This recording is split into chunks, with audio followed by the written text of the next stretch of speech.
Thanks. Hello, Anya Community High School. My name is Caleb Zaborski, and welcome back to your weekly weather forecast, number 12. Let's hop right into next week. This is the week of November 11th, 2024. Overall, you're going to see the most events going on will be related to the fall play that'll be going on this week. I plan to go watch the play. I encourage all of you to go and watch the play as well. But for the weather, we start Monday. It's pajama day for the fall play, custom days. It's going to be pretty cool. What's nice about that day is the pajamas will be what you need, because a high of mid-50s and a low of high 40s. So a little bit colder than what we've been experiencing so far. But you go into on Tuesday, partisan crime, that means you got to pair up with someone, do a duo outfit, a high of low 60s and a low of high 40s, just a little bit warmer. And then on the Wednesday, it's chasing clues. There's athletic wear for that. And also, it's the athletic signing day. For that, it'll be very hot. It's very abnormally hot for the middle of November. A high of low 70s and a low 50s. Thursday, clue colors. If you go look at your email, Sobes posted something about that. You can match colors to one of the characters in Clue. But for that, it'll get a little bit colder. You're going to see there's a little bit of difference here. A low of mid-30s, but a high of low 60s. For that day, near the end of Thursday, a cold front will come through. Once again, this is also some variation in the timing and also temperatures, but around Thursday into Friday, it'll get much, much colder. So for that, we're going to see Friday. That's when it's the final act. So you got to wear sequoia wear for that. A high of high 40s and a low of low 30s. That'll probably be one of the first days where we get below freezing temperatures. So just keep an eye out for that, especially if you drive. And then we go on to Saturday, the weekend. There's an NLCC chess conference, I think, against Round Lake. And then also, once again, the fall play's been going on. For that, it gets a little bit warmer. A high of low 50s and a low of low 40s.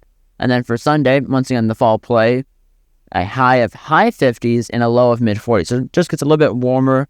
Overall, temperatures will vary, but be very comfortable throughout, except for, obviously, Friday when that cold front passes through.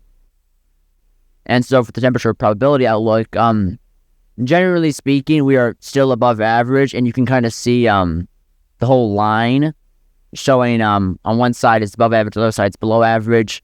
That's probably going to be showing the system that comes through, that on the back side will be colder, on the front side will be warmer. And then going on, precipitation, we will be getting a lot more rain, especially on Thursday when that cold front comes through that brings some rain with it. But going on into the tropics, once again, these graphics are as of Wednesday, November 6th, 2024, so a little bit outdated.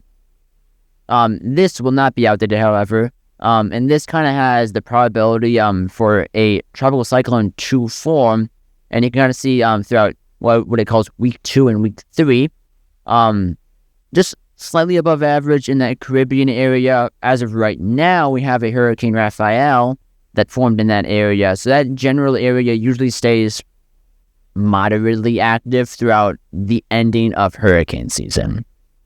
Once again, going on to the Atlantic Basin, we have one area of interest in the Northern Caribbean, and that not really forecast to do much. But obviously, we have Raphael that, as of yesterday, which was Wednesday, November 6th, that was a Category 3 major hurricane that hit that western tip of Cuba. Right now, it is in the Gulf of Mexico and should dissipate and not pose a threat to mainland U.S. So that's pretty good. And then for the Pacific Ocean, we have 14E. That's just we call it like an invest, a tropical depression. So it's not really a tropical storm. It's just kind of like, it's an area of interest that became more organized. So now it's like, okay, I want to watch that out just a little bit more. But overall, that should not pose a threat to the U.S. I think it might be forecast to go into Mexico. But once again, depending on how it evolves, it may not pose a threat or pose that much of a threat. Or it could rapidly intensify, as we've seen some other systems do, and then pose a threat. I'll keep you updated on that. Take what? But that about does it for your weather forecast number 12. But before I close, once again, weather trivia. Here's Hurricane Iota.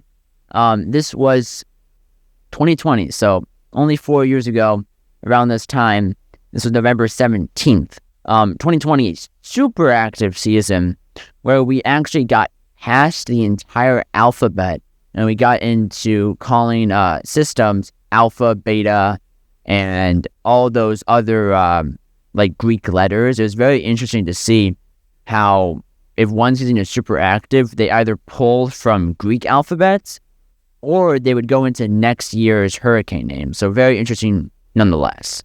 But that does it for your weather forecast number 12.